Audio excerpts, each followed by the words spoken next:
الله وبركاته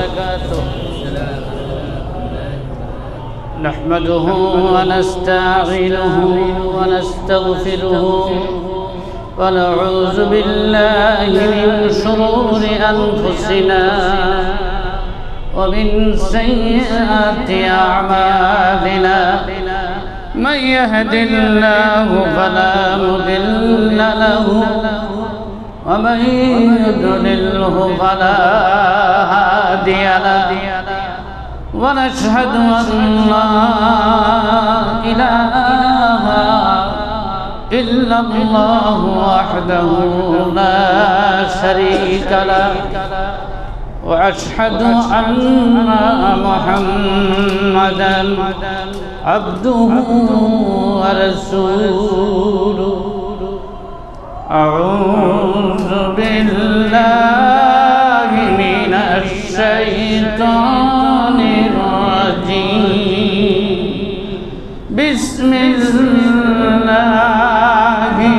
الرحمن الرحيم والعصر إن الإنسان لفي خسر إلى آخر إن الله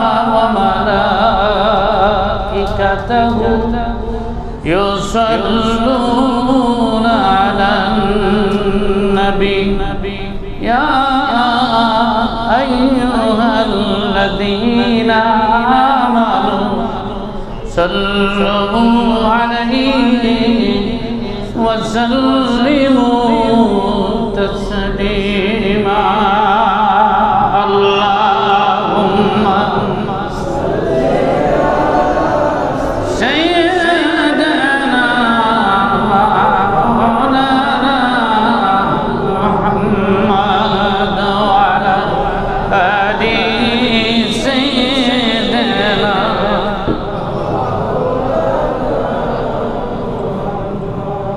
اللهم صل على سيدنا مولانا وعلى آل سيدنا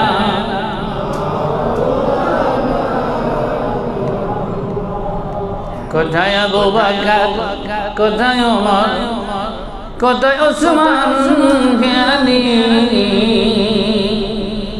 আপনাদেরই বিহনে আজকের ইসলাম মদিনার পথে যায় গো চলি আল্লাহুম্মা সাইয়্যিদানা মাওলানা মুহাম্মদ ওয়া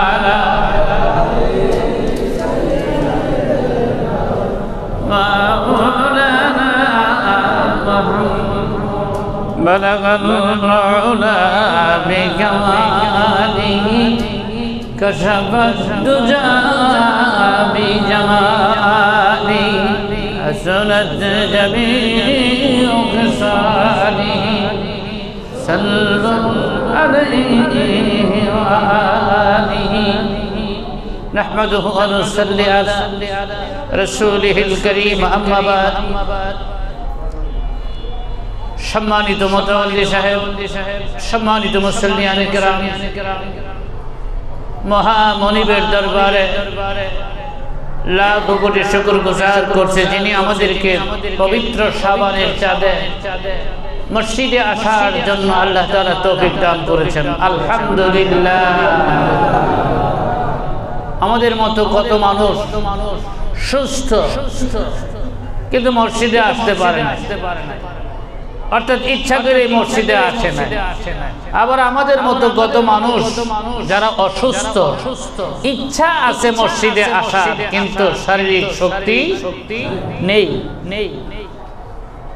এই দুই দলের অবস্থান এক নয়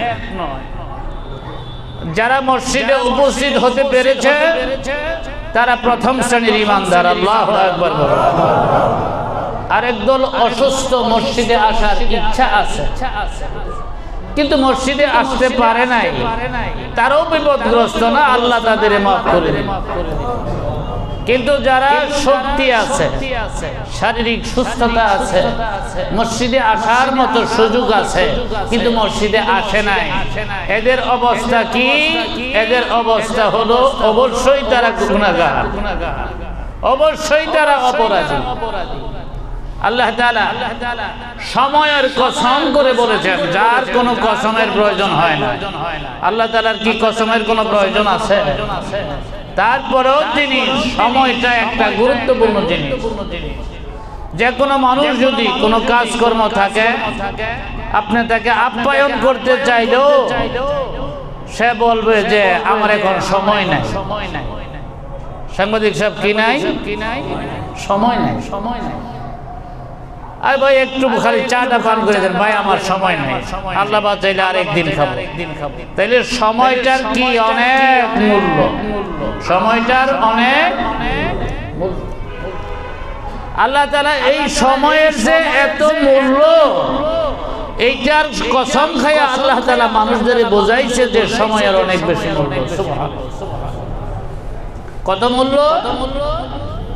একটা লোক 1 মিনিট আগে বিমান ছাড়ছে, 1 মিনিটে সে কয়েক মাইল চলে গেল, ঠিক না বেঠিক?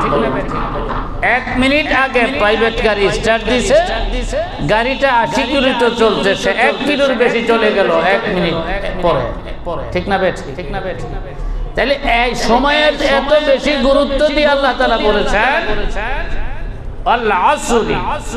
আসরের সময়ের গুরুত্ব দিয়েছেন। আসরের সময়টা কিন্তু খুব কম সময়, আসর হলেই মাগরিব আসতে আর বেশি দেরি।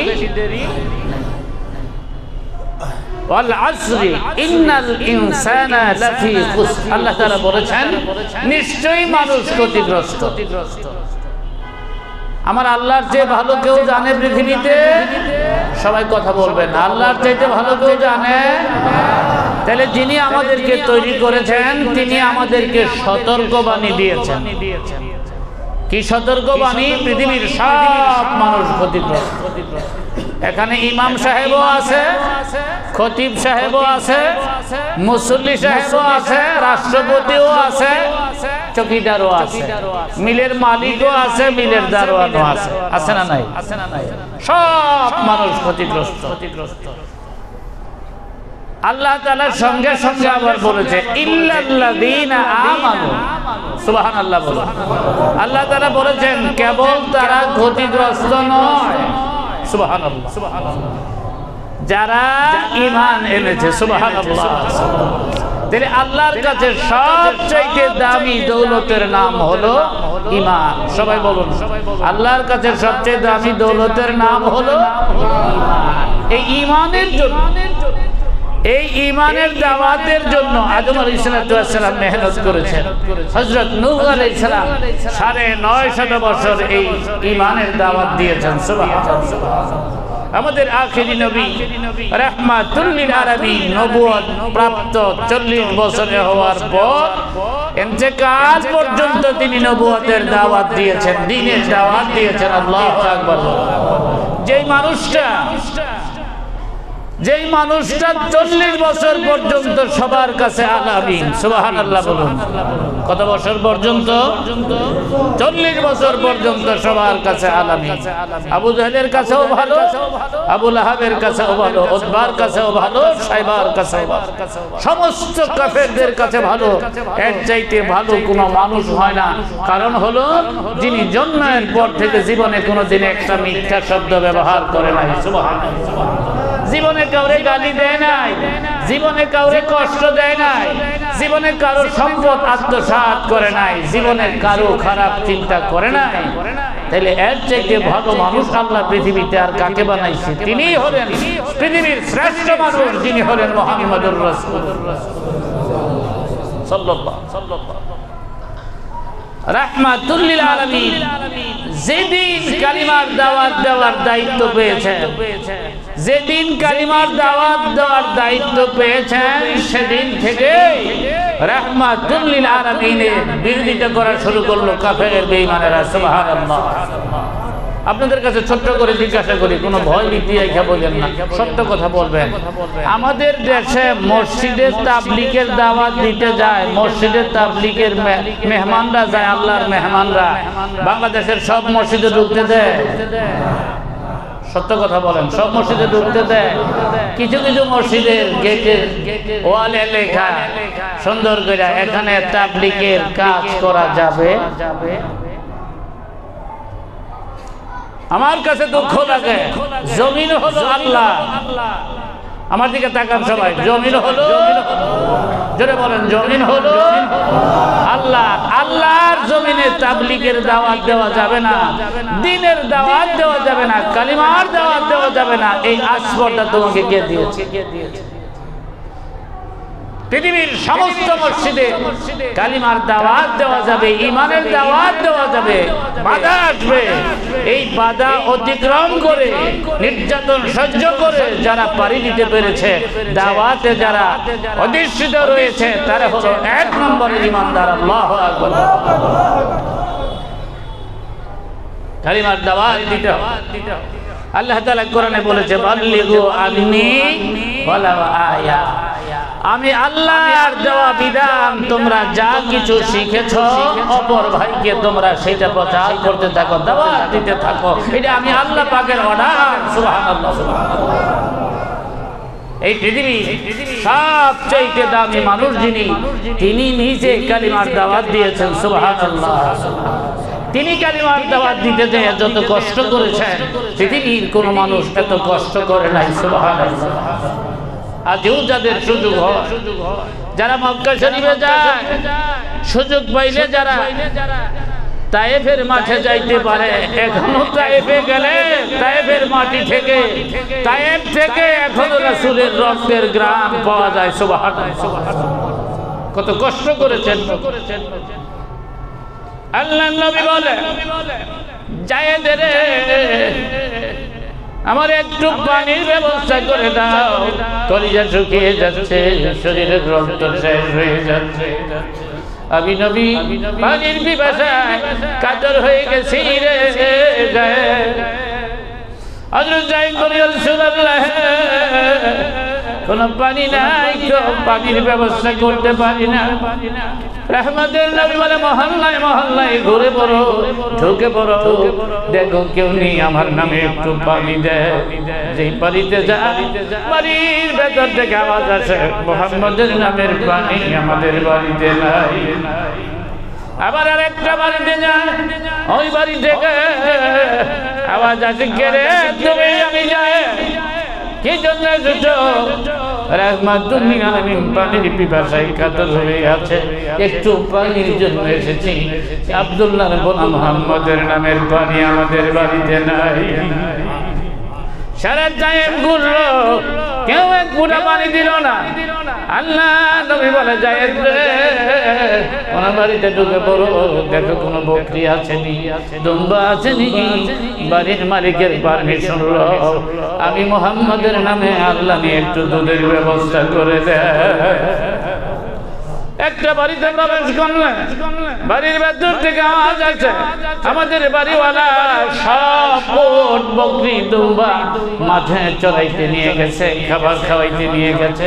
একটা অসুস্থ বকরির বাচ্চা বাড়িতে রেখে গেছে। এই বকরির বাচ্চাটা ছোট, অসুস্থ, এই জন্য রেখে গেছে। যায়েদ বলে, মা গো, পারমিশন দাও, এই বকরির বাচ্চাটি থেকে আল্লাহর নবী মুহাম্মদুর রাসূলুল্লাহর নামে দুধ বানাইতে চাই। মহিলাটাকে বলে, এতদিন তোমাদের আমরা পাগল পাগল বলেছি, আসলেই দেখি তোমরা পাগল। আল্লাহ রাব্বুল আলামিন ডাক দিয়ে বলে, মা সাহিবুকুম বিমাজনুন। আল্লাহ রাব্বুল আলামিন বলে, কাফেররা রে, যাকে তোমরা পাগল বলো, তোমরা যেই সাথীকে পাগল বলো, তিনি পাগল না, তিনি হলেন মা আরসালনাকা ইল্লা রাহমাতাল লিল আলামিন। আল্লাহু আকবার বলো। আল্লাহ রাব্বুল আলামিনের হুকুমে ওই মহিলা পারমিশন দিলেন, যায়েদ পিঠের মধ্যে বাচ্চাদের পিঠের মধ্যে হাত তুলে বলে বক্তির বাচ্চাদের আল্লাহর হুকুমে মুহাম্মাদুর রাসূলুল্লাহর জন্য তোর কাছ থেকে একটু দুধ বানাইতে চাই। বক্তির বাচ্চাটা মাথাটা উপরের দিকে তুলে ধা ধা করে চোখের পানি ছেড়ে দিয়ে আল্লাহ রাব্বুল আলামিনকে তার ভাষায় বোঝায়, আল্লাহ গো তুমি জানো আমার কোনো বাচ্চা নাই, আমি নিজেই বাচ্চা। শুধু বাচ্চাই নয়, আমি অসুস্থ। আল্লাহ গো এমন এক মহামানবের নামে দুধ বানাইতে চাইছে, আমি তোমার কাছে একটা আবদার করবো গো আল্লাহ, আমার গোটা দেহের সব রক্ত দুধে পরিণত করে দাও, আমার রক্ত গরু দুধ বানায়া তোমার বন্ধুর নামে দুধের ব্যবস্থা করে দাও। আল্লাহ রাব্বুল আলামিন এই বক্তির বাচ্চার স্তন বড় করে দিলেন, দুধ বানালেন, পাতিরা ভর্তি দুধ বানাইলেন, জায়েদ পান করলেন, আল্লাহর হাবিবকে জায়েদ দুধ পান করালেন।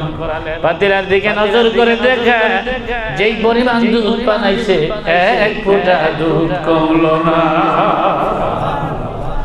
ইহুদির বিবিকে দিতে বলেছে নবীজি, জায়েদ রে ইহুদির বিবিরে বলো দুধ পান করতে, বাচ্চাদের পান করাইতে বলো।